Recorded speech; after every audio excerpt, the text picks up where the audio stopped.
Bien, bon matin à tous. Je suis content d'être ici pour la première fois. Oh, je vais la table.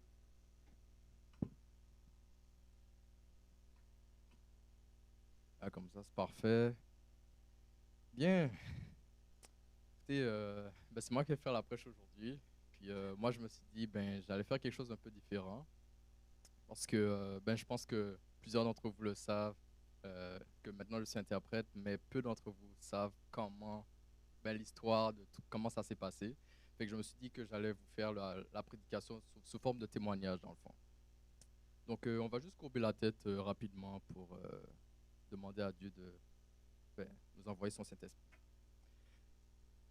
Seigneur, je te remercie de nous permettre d'être ici présents pour te louer et de nous permettre d'adorer. Je te prie pour tous ceux qui n'ont pas pu venir, mais je te demande, s'il te plaît, de me donner ton Saint-Esprit afin que je puisse pouvoir témoigner pour ta gloire, que ce témoignage puisse servir à d'autres et c'est ça, que ton nom soit glorifié au final.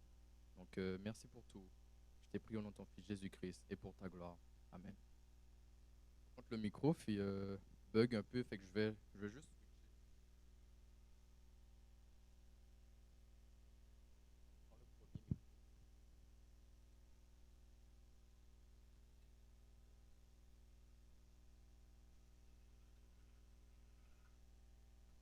Ah, allô, allô? Oh,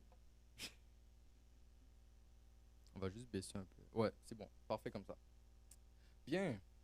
Donc, pour commencer mon témoignage, en fait, ça, moi, avant d'être interprète, dans le fond, j'étais coordinateur de projet pour une compagnie au Manitoba.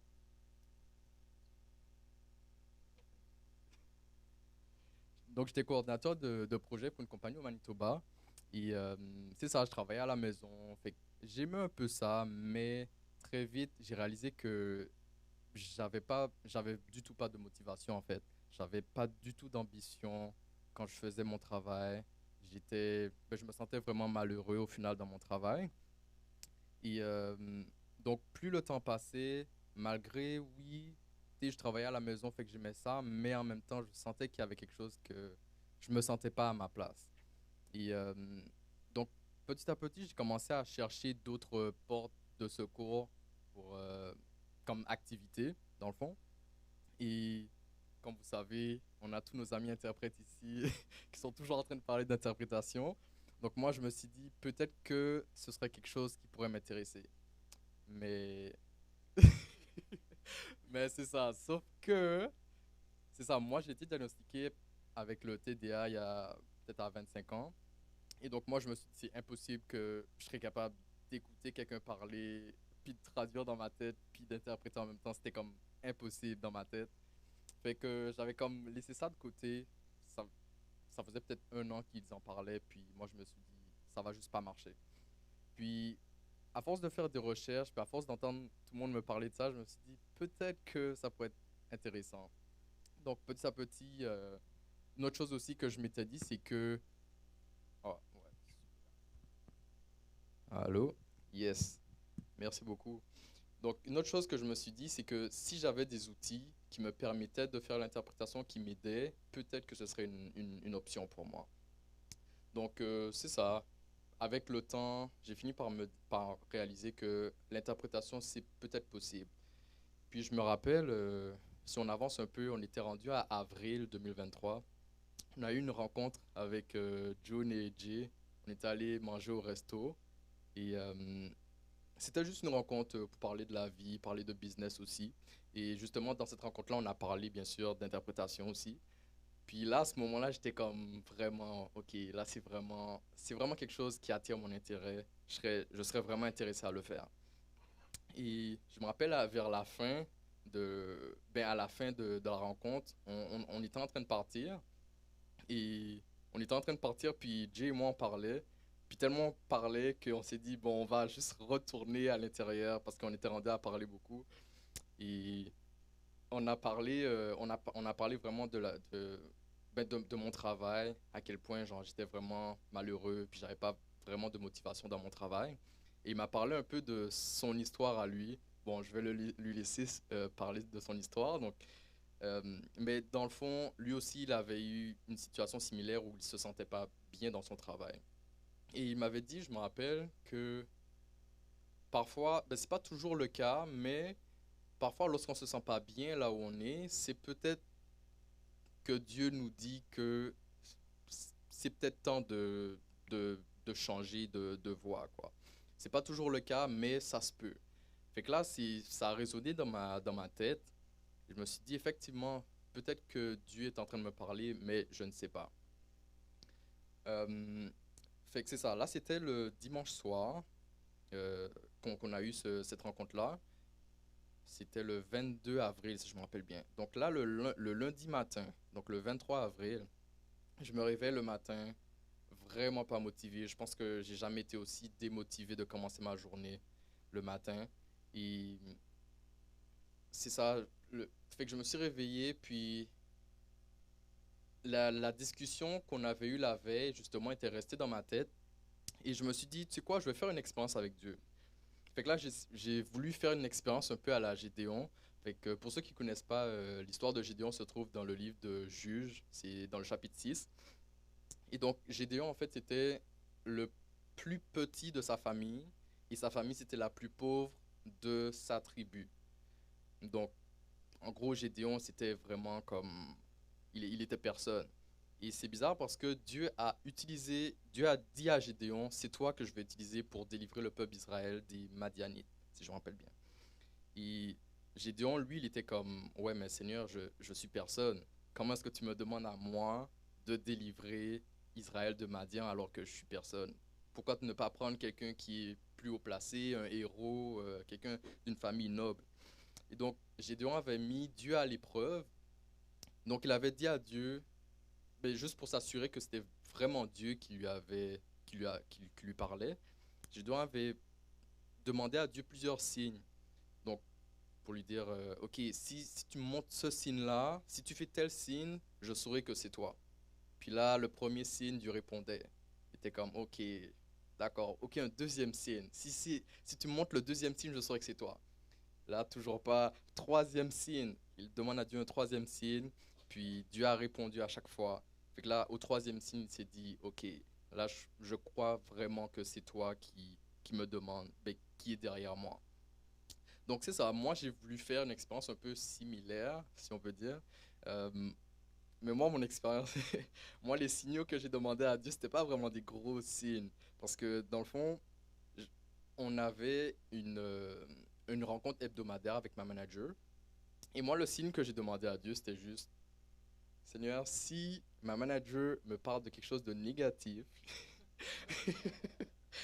parce que c'est ça, j'avais rendu un projet, puis le projet s'était vraiment pas bien passé. Il y avait eu beaucoup de, de hauts et de bas dans le projet. Fait que je me suis dit, si elle me parle de choses négatives par rapport au projet, je saurais que, ok, je dois quitter, puis que peut-être dans quelques mois, mettons, rendu en septembre, je vais quitter ma job. Puis finalement, après réflexion, je me suis dit, je sais pas si c'est une si bonne expérience que ça. Je me suis juste dit, si, supposons qu'elle me parle de quelque chose de négatif, je serais comme, ok, ça veut dire que peut-être je dois quitter ma job, mais d'ici, rendu en septembre, là, je pense pas que je vais quitter ma job. Je pense que je serais juste comme, j'aurais trop peur, puis je serais comme, ah, je préfère ma stabilité, etc. Fait que j'ai dit, Seigneur, ok, c'est quoi, laisse faire, c'est pas grave. Je vais juste faire je vais juste faire ma job, puis tu me diras quand sera venu le bon moment. Fait que là, je commence ma journée, je me connecte à l'appel avec ma manager. Donc on parle du week-end, etc. 2 minutes après, je vois qu'il y a une dame des ressources humaines qui se joint à l'appel. Là, je me dis, wow. Parce que d'une manière générale, quand les ressources humaines se joignent à l'appel, tu sais que c'est pas bon. Yep, c'est pas bon. Donc, comme dit, comme fait, il m'annonce que, écoute, on réalise que on voit que tu n'es pas motivé, que tu n'aimes pas le travail que tu fais, puis que tu as vraiment du mal. Et donc, ils ont décidé de me mettre à pied. Donc là, moi, immigrant, je me dis, mais qu'est-ce que je vais faire? Je suis en train de perdre ma job. C'est quoi? je dois retourner en Martinique, c'est fini. Mais quelques minutes après, pendant que je suis dans l'appel puis qu'ils sont en train de me parler, etc., j'ai comme senti une grosse sensation de paix qui m'a comme envahi. Puis je me suis vraiment senti bien. Je sais pas, je peux pas comment, je sais pas comment expliquer ça, mais c'était vraiment un gros sentiment de paix qui est venu. Puis j'ai plus ressenti de stress, j'étais plus en panique du tout. Puis c'est bizarre parce que c'est à ce moment-là que je me suis rappelé de l'expérience que je demandais à Dieu. Parce que juste le matin, je voulais faire une expérience, vous vous rappelez? Et là, je me suis rappelé, mais attends, j'étais en train de, de demander à Dieu une expérience, insignificative d'ailleurs. Puis là, Dieu me répond, mais pas par ah, si elle me dit quelque chose de négatif. Là c'est vraiment comme c'est fini, là. Là, c'est. Tu sais, puis c'est ça, Dieu, des fois, mais c'est comme ça. Tu sais, c'est comme. Tu sais, il passe pas par quatre chemins. Nous, des fois, on cherche les petits parcours, etc. Puis Dieu, c'était vraiment comme, OK, c'est fini, t'es out, là. C'est fini pour toi. Donc, ça m'a fait qu'au lieu d'être en mode panique, j'ai vraiment ressenti cette paix que je réalisais qu'en fait, tous les moments venaient, ben, tous les moments dans le passé revenaient à ce moment-là. Comme ce qu'on avait, la rencontre qu'on avait eue la veille avec June et Jay, puis notre discussion, etc. Puis le signe que j'ai demandé à Dieu, etc. Au final, tout concordait. Fait que j'étais comme, waouh, ça peut pas être du hasard. Fait que là, à ce moment-là, j'étais vraiment comme, ok, c'est Dieu qui prend la relève, puis qui est en train de me guider, quoi, dans le fond. Donc c'est ça, je me suis vraiment senti bien. Puis l'autre chose, c'est que, étant donné que je me faisais mettre à pied, au final, c'était une bonne chose parce que j'avais droit maintenant à l'assurance emploi. Donc ça, c'était vraiment positif parce que c'est ça, entre le moment où j'ai perdu mon emploi puis le moment où j'aurais commencé l'interprétation, il y a eu plusieurs mois. Fait puis pendant tous ces mois-là, ben, je pratiquais, j'essayais de savoir est-ce que j'allais pouvoir devenir bon. Et cette aide-là, justement, avoir cette assurance emploi-là m'a beaucoup aidé. En plus de ça, ben, non seulement j'ai eu l'assurance emploi, mais en plus de ça, on m'a envoyé, ben, parce qu'on m'a payé un mois et demi de plus, c'est ça, j'avais réalisé que vu que je travaillais de la maison, le travail devait me rembourser, il devait me payer mon forfait téléphonique. Et moi, je savais pas ça. Fait que ça faisait un an que je payais mon forfait téléphonique. Fait que j'aurais dit, ah ben, vu que je suis viré, ben, you know?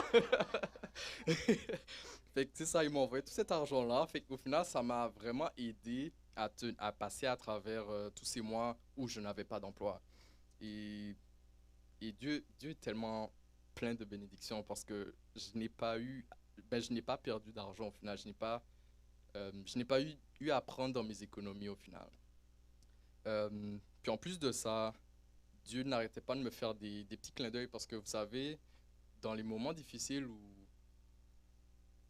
on sait que Dieu, ben, que tout ça vient de Dieu, mais en même temps, dans l'attente, des fois on a des moments où, ouais, des moments de doute. Et donc, Dieu n'arrêtait pas de me faire des petits clins d'œil. Parfois même, c'est Flavie même qui me disait, ouais, mais tout ça, c'est pas du hasard, c'est pas de la chance. Fait que rappelle-toi que Dieu est avec toi. Et c'est ça, je me rappelle vraiment que Dieu a vraiment tout mis en place pour que je puisse toujours garder la foi. Une autre chose que j'ai réalisé, c'est que Dieu m'avait permis d'avoir ce moment-là pour aussi me donner un congé, entre guillemets, parce que ça m'a permis de prendre un recul un peu sur la vie de tous les jours où on est toujours en train de courir, toujours en train de performer, toujours dans le travail. Et moi, j'avais besoin justement de ce congé pour me rapprocher de lui, premièrement. Donc, avec ce congé-là, je pouvais justement passer des journées à le prier. Là, je me réveillais le matin, puis je pouvais prier pendant 2 heures, plutôt que peut-être prier pendant 5 minutes, puis commencer la job directement. Fait que ça, c'était très positif. Ça m'a aussi permis de rentrer dans un ministère, c'est-à-dire aider un peu ceux qui sont dans le besoin. Je me rappelle que June m'a parlé du programme de La Fontaine pour donner des denrées, etc. Fait qu'on chargeait le camion, puis tu sais, on allait à La Fontaine pour distribuer les denrées à ceux qui sont dans le besoin. Puis ça m'a permis d'avoir le temps de faire tout ça. Parce qu'avant, je n'aurais pas pu faire ça. Surtout que je travaillais de 9 à 5. Donc ça, c'était très positif.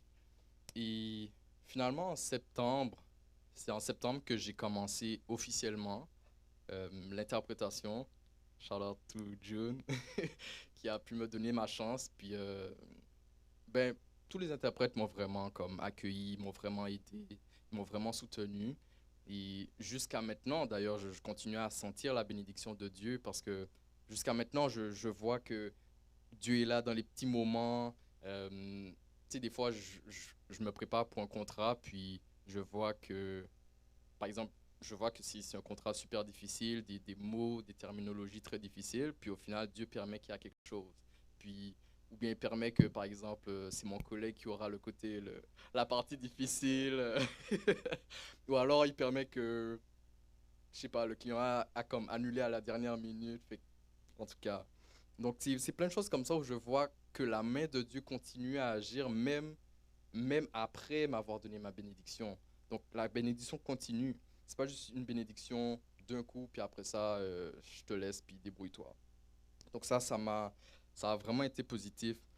Et c'est ça, j'aimerais reprendre avec vous le psaume 40 au verset 1 à 5, qu'on a lu tantôt d'ailleurs. Donc psaume 40, verset 1 à 5, que je vais lire. J'avais mis en l'Éternel mon espérance. Il s'est incliné vers moi. Il a écouté mes cris. Il m'a retiré de la fosse de destruction, du fond de la boue.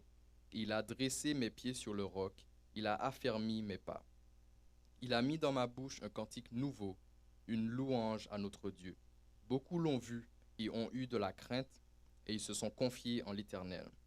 Heureux l'homme qui place en l'Éternel sa confiance et qui ne se tourne pas vers les hautains et les menteurs. Tu as multiplié, Éternel mon Dieu, tes merveilles et tes desseins en notre faveur. Nul n'est comparable à toi. Je voudrais les publier et les proclamer, mais leur nombre est trop grand pour que je les raconte. Fait que moi, ce texte-là, pour vrai, c'est vraiment mon histoire, puis c'est aussi un message d'espoir qui me montre à quel point Dieu continue de me guider. Puis, ben, pour ceux qui ne connaissent pas mon autre témoignage, parce que j'ai eu une histoire similaire lorsque j'allais à Toronto, justement. Bon, ça sera pour une autre fois, mais je réalise que Dieu m'a plusieurs fois, à plusieurs reprises, Dieu m'a parlé, Dieu m'a guidé, puis c'était clair. Et je réalise qu'il a été là pour me faire partir de Martinique, pour venir ici. Après ça, pour revenir de Toronto, pour revenir ici, dans le fond, à Montréal. Donc, au final, s'est arrangé pour que tout se fasse. Puis une chose, justement, c'est que j'aurais pas pu être interprète si j'avais pas été à Toronto. Parce que j'étais pas bilingue du tout. Ben, je parlais un petit peu l'anglais, mais c'était pas très bon. Fait que Dieu s'est arrangé pour que tout se suive d'une façon chronologique, puis de manière parfaite pour que je sois exactement là où je suis en ce moment. Et ça, je remercie vraiment Dieu pour ça. Puis, ça me fait réaliser aussi que l'alliance que Dieu avait avec le peuple d'Israël, c'est également l'alliance que Dieu veut avec nous aujourd'hui. Parce que Dieu a donné plusieurs commandements, des paroles à Israël. Et il leur a dit, si vous écoutez ma parole, si vous suivez mes voies, vous obéissez à mes commandements, je vais vous bénir, je vais vous guider.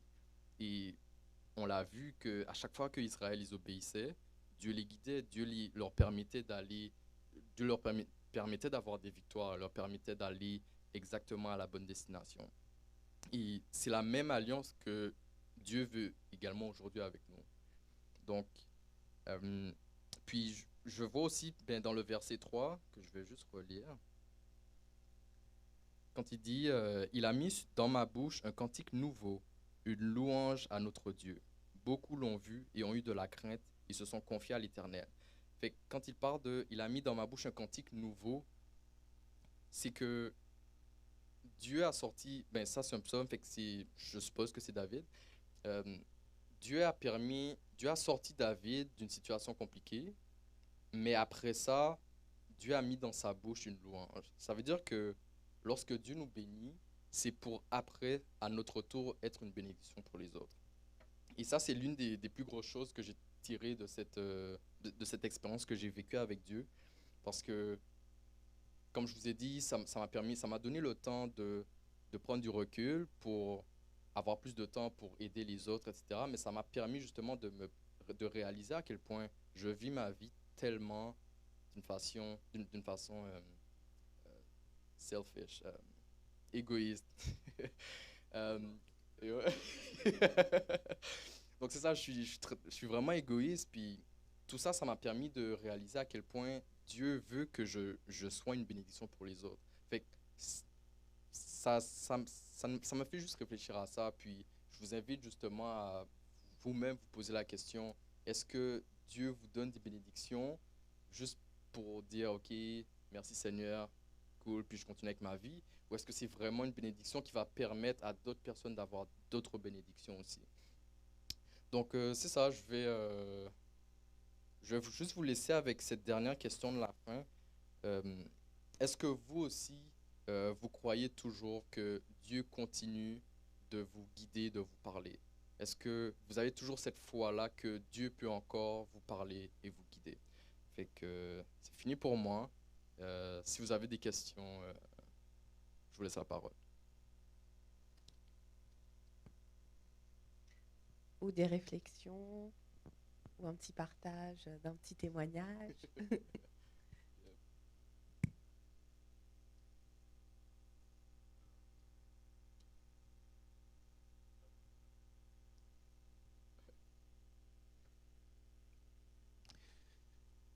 Merci d'avoir partagé, Sam. J'ai une question. Quand on t'entend, peut-être qu'il y en a ici que ils se disent, waouh, super pour Samuel, mais comment est-ce que on fait là? Mettons, moi, ce que tu me dis, je trouve ça beau, mais que ça m'est juste jamais arrivé de vraiment sentir que Dieu me pousse dans une certaine direction. Mais j'aimerais ça. Ce serait quoi, à ton avis, qu'il faudrait faire? Bonne question. Euh, ben c'est sûr que avant que Dieu me parle, c'est que j'avais déjà une relation avec lui. Fait que c'est sûr que ça commence comme ça. Euh, ben, c'est sûr que je pense que Dieu peut quand même parler, même si on s'éloigne de lui, puis Dieu a ses façons d'être, mais je pense que c'est beaucoup plus facile de l'entendre lorsqu'on a une relation avec lui régulière. Puis c'est vrai qu'à ce moment-là, dans ma vie, je parlais beaucoup à Dieu, puis j'étais très proche de lui, puis on avait vraiment une bonne relation. Fait que ça a été plus facile par la suite de, de l'écouter. C'est une chose, par exemple, que j'ai oublié, c'est que pendant le moment d'attente, pendant les quelques mois où j'étais sans activité, j'ai eu une opportunité justement d'acheter une compagnie de transport. Puis, ben, pour ceux qui me connaissent, je suis très entrepreneuriat. Puis, lorsque j'ai vu cette opportunité-là, je me suis dit, OK, wow, c'est sûr que c'est une bonne opportunité, faut que je saute dessus. Mais après réflexion et après prière aussi, j'ai réalisé que c'était pas le bon moment parce que Dieu m'avait dit, mais ben non, c'est l'interprétation que je veux pour toi. Fait que là, oui, tu veux une activité, et puis ça veut pas dire que Dieu va jamais vouloir que j'achète une entreprise ou quelque chose, mais à ce moment-là, là, tu essaies juste de t'éloigner, tu essaies juste de trouver un plan de secours. Fait qu'à ce moment-là, c'est pas ce que je veux pour toi. Puis en réfléchissant, puis en parlant à Dieu, ben, Dieu m'a fait réaliser ça. Fait que c'est vraiment la relation avec Dieu qui m'a permis de voir, puis de rester ben, on track, puis de continuer à le suivre, quoi. Fait que vraiment la relation. Juste ajouter ce commentaire cette fois-ci. C'est incroyable, c'est nice, c'est merveilleux vraiment quand tu as d'autres opportunités qui s'offrent. Puis des fois, on pense que toutes les opportunités, ça veut dire c'est Dieu, you know. Et ici, c'était une opportunité, mais la voix de Dieu, tu la connaissais assez pour comprendre que non, c'est pas, je suis pas supposé de faire ça, même si c'est une belle chose, c'est une bonne chose. C'est pas la direction que Dieu veut. Moi, je trouve que c'est quelque chose comme chrétien, de vivre ça, c'est vraiment un privilège. Puis c'est encourageant de l'entendre aussi. Puis juste pour ajouter à ça, c'est que pour moi, à ce moment-là, comme je vous ai dit, c'était pas le bon moment. Puis clairement, je l'ai compris que c'est parce que je manquais de foi, puis je doutais, puis j'étais comme, ouais, mais c'est pas sûr que ce soit l'interprétation, peut-être que c'est une entreprise, tu sais. Et Dieu m'a clairement fait comprendre que c'est non. Mais ça se peut des fois que ce soit pas clair. Ça se peut des fois que on sache pas vraiment, puis que Dieu nous dise pas les choses ou plutôt que nous on comprenne pas les choses de façon très claire. Mais moi, il y a une règle que j'ai compris, puis que c'est mon père qui me l'a appris, c'est que lorsqu'on lorsqu'on veut prendre une décision, on se pose la question d'abord, est-ce que c'est quelque chose qui ferait du... Ben, premièrement, on doit prier, ça c'est la règle numéro un, mais après, on doit se poser la question rationnellement, est-ce que c'est quelque chose qui ferait du mal à Dieu? Est-ce que c'est quelque chose que Dieu serait contre? Après ça, est-ce que c'est quelque chose qui ferait du mal à quelqu'un d'autre? Ou est-ce que c'est quelque chose qui me ferait du mal? Et si la réponse à ces trois questions-là, c'est non, puis qu'on continue à prier, après ça, ben, va avec ce que ce que ton cerveau te permet de faire. Fait que ça, c'est une règle que j'applique jusqu'à aujourd'hui, qui me permet de me dire, même si la direction n'est pas claire, mais même si la direction n'est pas vraiment claire, mais je vais quand même je vais quand même, comment dire ça? Dieu m'a donné des capacités, Dieu m'a donné une sagesse, fait que si je ne fais pas quelque chose de mal, je vais y aller. Puis Dieu m'arrêtera lorsque ce sera le moment de m'arrêter, dans le fond. Si, c'est comme ça que je vois les choses aussi. Ah, Jonah avait une question. J'en ai très fort ça. J'en ai deux. Première question, je voulais savoir par rapport à la prière. Tu as mentionné ta règle numéro un avant même de poser les questions. Est-ce que c'est bon? Est-ce que Dieu serait contre? Est-ce que ça ferait du tort, etc., etc. Tu as dit tu pries. J'ai entendu beaucoup de gens qui disent, et j'ai eu des moments aussi, où tu pries, mais tu n'as pas l'impression réellement que Dieu te répond. Est-ce que tu as eu des moments comme ça, toi aussi? C'est ce que je veux savoir. Des moments, en fait, je vais mélanger avec ma deuxième question, où sa voix n'était pas si claire que ça. La seule partie que tu as mentionnée, c'est la partie où, pendant la belle Madame HR des ressources humaines qui s'est rejointe au truc, tu as commencé à paniquer, puis ensuite tu as eu ta paix. Est-ce qu'il y a eu d'autres moments où tu n'étais pas sûr que Dieu était en train de t'aider ou quoi que ce soit, ou te diriger? Oh, ben 100%. Ben, à tous mes moments de doute, dans le fond, mais je pense pas que c'est Dieu qui me dirigeait pas, c'est juste moi en tant que être humain impatient qui veut les choses rapidement. Puis c'est ça, comme je vous ai dit, entre le moment où j'ai perdu mon emploi versus le moment où j'ai eu l'interprétation, c'était entre avril et septembre. Fait qu'il y a plusieurs mois qui sont passés. Fait qu'entre-temps, tu commences à paniquer un peu. Est-ce que je vais manquer d'argent? Est-ce que l'interprétation, ça va vraiment marcher, etc. Fait que tu commences à réfléchir, puis c'est à ce moment-là que tu oublies. Un peu comme, je pense que c'est Pierre qui a marché sur l'eau. Ouais, un peu comme Pierre qui a commencé à avoir la foi, puis là il marche sur l'eau, puis là à un moment il réalise, c'est quand il réalise qu'il est un être humain, puis qu'il se soucie des choses de sa vie, puis il, il baisse le regard de vers Jésus, c'est à ce moment-là qu'il coule. Fait que c'est à ce moment-là que effectivement moi j'ai douté, mais c'est pas vraiment, ben c'est pas du tout la faute de Dieu, parce que Dieu était clair, puis c'est ça aussi, ben lui il me reprenait à chaque fois, dès que j'étais dans un moment de doute, il me faisait des petits clins d'œil pour me rappeler, ok, rappelle-toi de ma promesse, puis de ce que je t'ai permis de faire. Donc.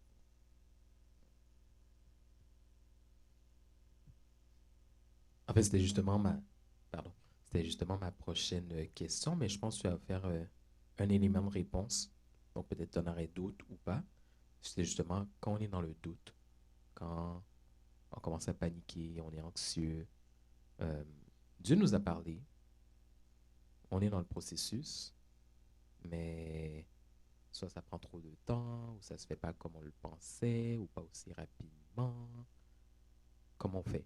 Là, tu as donné l'élément de réponse que justement, OK, on focus. Le focus, c'est Dieu a parlé, je garde les yeux fixés sur lui.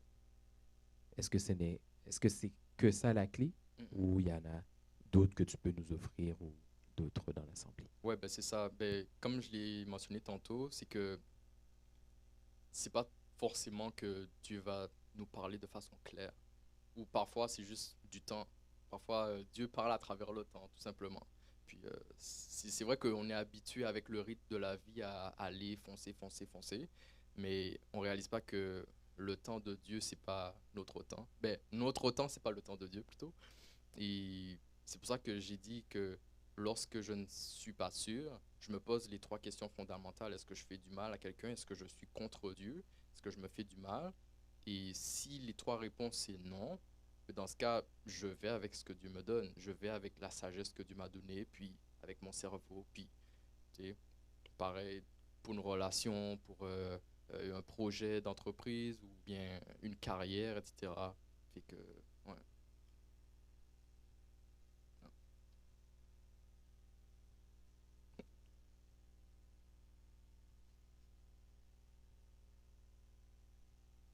Oui, j'ai une question ou plutôt comme une réflexion.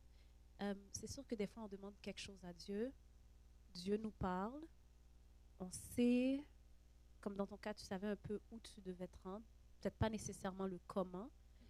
Et tu parlais aussi que tu comptais quitter comme d'ici En septembre. septembre, ouais. Là, ça a comme, finalement, avec les ressources humaines, ça a comme forcé les choses. Mais je me demande si des fois, on vit un peu la même chose, ou est-ce que on sait qu'on n'est pas là où on doit être, on sait où on doit aller, mais on n'a pas comme le courage, ou en tout cas Exactement. Ouais, de juste partir. Et c'est souvent, on vrai. va rester dans une situation parce que on est confortable, l'argent est correct, ou peu importe. Donc, C'est ça. est-ce que c'est correct aussi des fois de dire, on ne sait pas si Dieu va intervenir, puis whatever, mais est-ce que c'est correct des fois, si on sent que Dieu nous a parlé, de juste dire, OK, ben, je quitte ma job. Ben, si tu le sens que Dieu t'a parlé, oui, 100%. Moi, j'étais pas sûr à 100%, tu vois. Fait que c'est pour ça que moi, je cherchais à demander des signes à Dieu pour avoir comme cette certitude-là que je devrais quitter effectivement en septembre. Mais puis ça, moi aussi, comme je t'ai dit, comme j'ai dit, en septembre, septembre serait arrivé, je pense pas que j'aurais quitté forcément. Tu sais, je me serais, ouais, bon, pas sûr, quoi. Mais c'est ça, Dieu a juste forcé les choses. Il s'est dit, écoute, là maintenant c'est moi qui prends le contrôle, puis t'as pas ton mot à dire, genre. Ouais. Mais si tu entends la voix de Dieu, effectivement, puis si tu sais que c'est Dieu, 100%, vas-y. Comme tu peux pas te tromper, là, si, comme Dieu va te rattraper, là, c'est sûr. Fait que s'il n'y a pas d'autres questions, on va juste prier. Père éternel, merci de ce témoignage que tu m'as permis de partager. Je te prie que nous puissions arriver à entendre ta voix, arriver à avoir des relations, une relation avec toi, une relation forte qui nous permet de t'entendre et d'être patient, de te donner le temps de nous répondre et également de ne pas chercher à faire les choses juste par nous-mêmes, mais de vraiment avoir une confiance énorme en toi, Seigneur. Je te prie pour la foi de chacune des personnes qui sont ici, afin que tu nous permettes de passer dans notre vie de tous les jours, dans nos difficultés. Et je te prie pour le reste de ce sabbat, afin que tu nous donnes ta paix et que tu nous envoies ton Saint-Esprit. Je te prie au nom de ton Fils Jésus-Christ et pour ta gloire. Amen. On aura maintenant une petite chanson spéciale interprétée par Naomi et Joseph.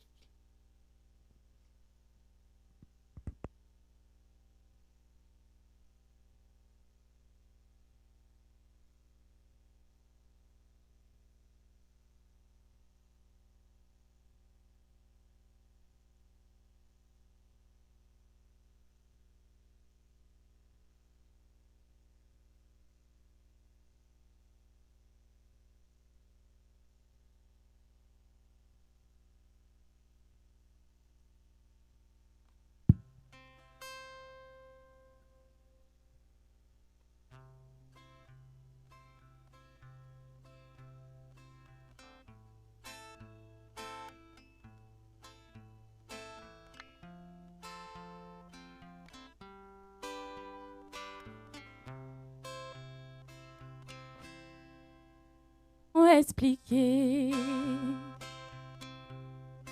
et comment décrire un amour si grand, si puissant que rien ne peut le contenir.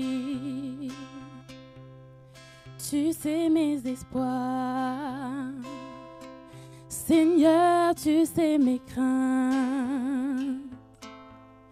Et mes mots sont bien trop petits pour dire tout l'amour que j'ai pour toi. Alors entends mon cœur, mon esprit qui te loue. Entends le chant d'amour d'un enfant racheté. Je prendrai mes faibles mots pour te dire quel Dieu merveilleux tu es. Mais je ne pourrai pas te dire combien je t'aime. Alors entends mon cœur. Si tout comme la pluie, les mots pouvaient couler. Et si j'avais l'éternité, oh, je ne pourrais pas l'exprimer. Mais dans les battements de mon cœur, tu entendras toujours. Merci pour la vie, pour la vérité et pour le chemin. Alors entends mon cœur, mon esprit qui te loue. Entends le chant d'amour d'un enfant racheté. Je prendrai mes faibles mots pour te dire quel Dieu merveilleux tu es. Mais je ne pourrai pas te dire combien je t'aime. Alors entends mon cœur. Si vous connaissez, vous pouvez chanter avec moi. Alors entends mon cœur, mon esprit qui te loue. Entends le chant d'amour d'un enfant racheté. Je prendrai mes faibles mots pour te dire quel Dieu merveilleux tu es. Mais je ne pourrai pas te dire combien je t'aime. Alors entends mon cœur. Mais je ne pourrai pas te dire combien je t'aime. Alors entends mon cœur. Cette chanson juste pour dire que peu importe, même si vous n'avez pas les mots, Dieu y voit votre cœur.